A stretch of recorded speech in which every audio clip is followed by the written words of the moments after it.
இறையேசுவில் அன்புக்குரிய சகோதர சகோதரிகளே, உங்கள் அனைவருக்கும் மூவொரு இறைவனின் வாழ்த்துக்களை கூறி இன்றைய நற்செய்தி வாசக சிந்தனைக்கு அழைக்கின்றேன்.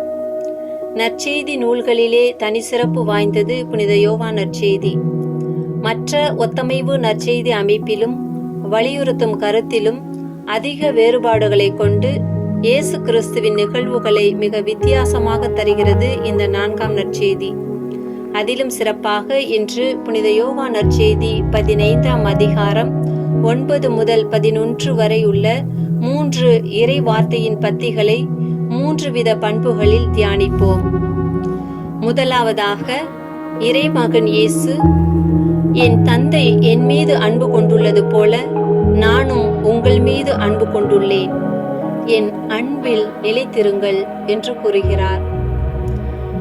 இறை தந்தை தன் மீது எவ்வளவு அன்பு கொண்டிருந்தாரோ அவ்வளவு அன்பை இயேசுவும் நம்மீது கொண்டுள்ளார்.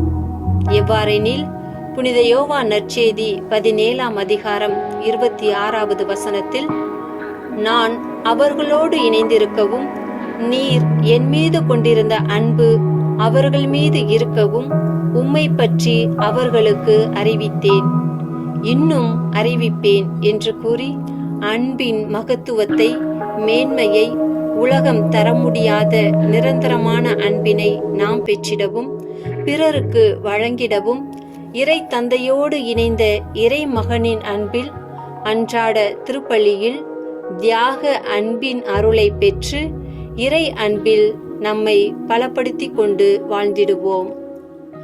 இரண்டாவதாக, நான் என் தந்தையின் கட்டளைகளை கடைபிடித்து அவரது அன்பில் நிலைத்திருப்பது போல நீங்களும் என் கட்டளைகளை கடைபிடித்தால் என் அன்பில் நிலைத்திருப்பீர்கள் என்று கூறிய இறைமகன் இயேசு நம் ஒவ்வொருவரையும் பெயர் சொல்லி இறைவனின் அன்பு கட்டளைகளை கடைபிடித்து வாழ அழைக்கின்றார்.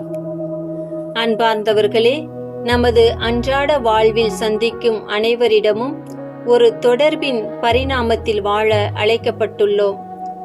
அப்பேற்பட்ட பரிணாம அன்பின் கட்டளையைத்தான் தந்தை இறைவன் இயேசுவுக்கும் இயேசு கிறிஸ்து நம் ஒவ்வொருவருக்கும் கொடுத்துள்ளார்.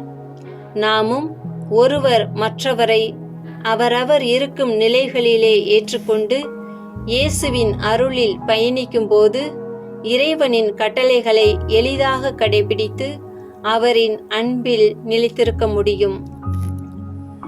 மூன்றாவதாக, என் மகிழ்ச்சி உங்களுள் இருக்கவும் உங்கள் மகிழ்ச்சி நிறைவு பெறவுமே இவற்றை உங்களிடம் சொன்னேன் என்று கூறுகிறார்.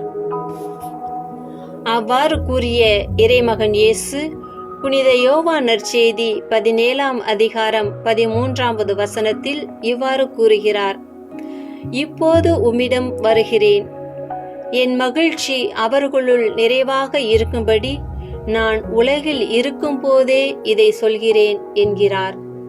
இங்கு நாம் பார்த்தோம் என்றால், இந்த உலகம் தர முடியாத மகிழ்ச்சியை நமது பெற்றோர், உற்றார், உறவினர், நண்பர்கள், பெயர், புகழ், பணம் தர முடியாத சந்தோஷத்தை நம் இறைவன் தருகின்றார். அந்த நிறைவான, நிலையான, மாறாத மகிழ்ச்சியின் பொக்கிஷத்தை பெற்றுக்கொள்ள விலை உயர்ந்த முத்தாகிய அன்னை மரியாவின் துணையை நாடுவோம். சிறப்பாக அன்னைக்காக அர்ப்பணிக்கப்பட்ட இந்த மே மாதம் முழுவதும் இறை அன்பிலும் இறைவனின் கட்டளைகளை கடைபிடிப்பதிலும் இறை மகிழ்ச்சியில் நிறைவு பெற்று வாழ்ந்திடவும் வரம் வேண்டுவோம். மூவொரு இறைவனின் அருள் ஆசீர் நம்மை என்றும் வழிநடத்த நம்மையே அர்ப்பணிப்போம்.